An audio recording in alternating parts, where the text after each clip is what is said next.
Hi, keyboard fans. I'm the PC Expert Amateur. Let's take a look at the iclever IC-BK10 multi-device wireless Bluetooth keyboard. And it does come with a charging cable for the lithium-ion battery that's in it. It also has a silicone cover for it.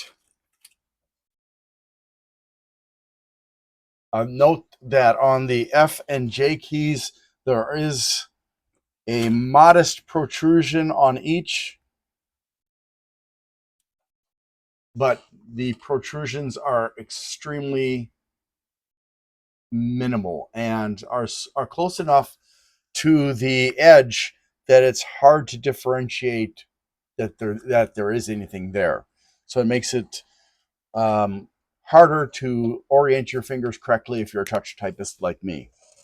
Now, I want to show you the keyboard itself. Purple and white with black lettering, no lighting. It's got 5 LEDs here, including low power, caps lock, Bluetooth 1, 2, 3, and the on-off switch is also here.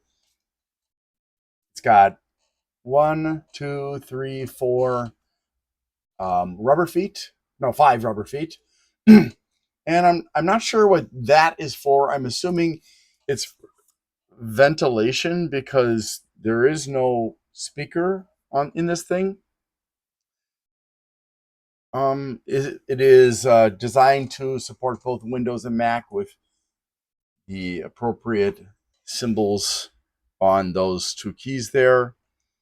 It has fairly standard function key special functions that are marked in blue, making them easier to see.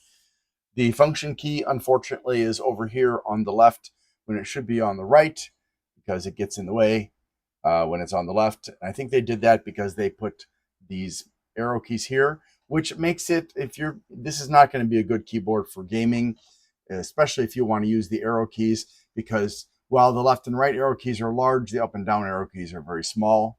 If you want to do page up, page down, home and end, they're here on the numeric keypad only, so you have to use the numeric keypad lock a lot. You can also lock your keyboard using that function and escape. Now, as far as my experience with this keyboard, I want to share my thoughts.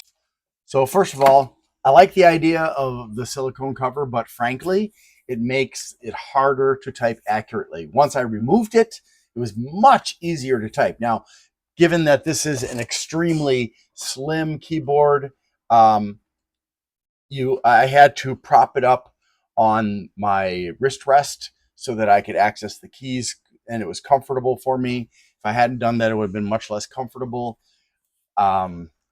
It was mostly an easy to use keyboard, although I had a little bit of difficulty with it. That's not worth explaining aside from what I've said. It's extremely thin. The back part has this permanent round leg running the length. I'm not a fan of that particular design, but it does look nice, I guess.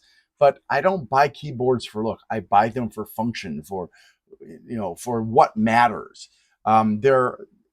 So obviously, since there are 3 Bluetooth connections, you can connect up to 3 different devices, not at the same time, obviously, but you can switch between devices if you need to control up to 3 different devices with one keyboard.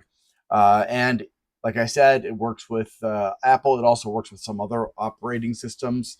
And it does have my favorite calculator key right there, because I'm not good at math.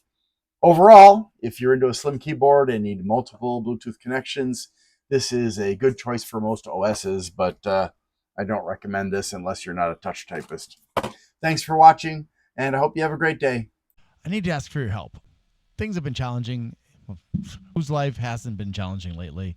So if you can please help me out by liking, subscribing, sharing, commenting, and turning on notifications, that would be really, really super. Also, if you'd like to help me financially and you can't afford to, you can do a super thanks on my Glenn's Fast Reviews channel, or you can become a member there. Or if you prefer, you can go to patreon.com/GLENNMII and become a member there instead. Also, I'd like to give a shout out to Bleeping Computer for their support of my channel.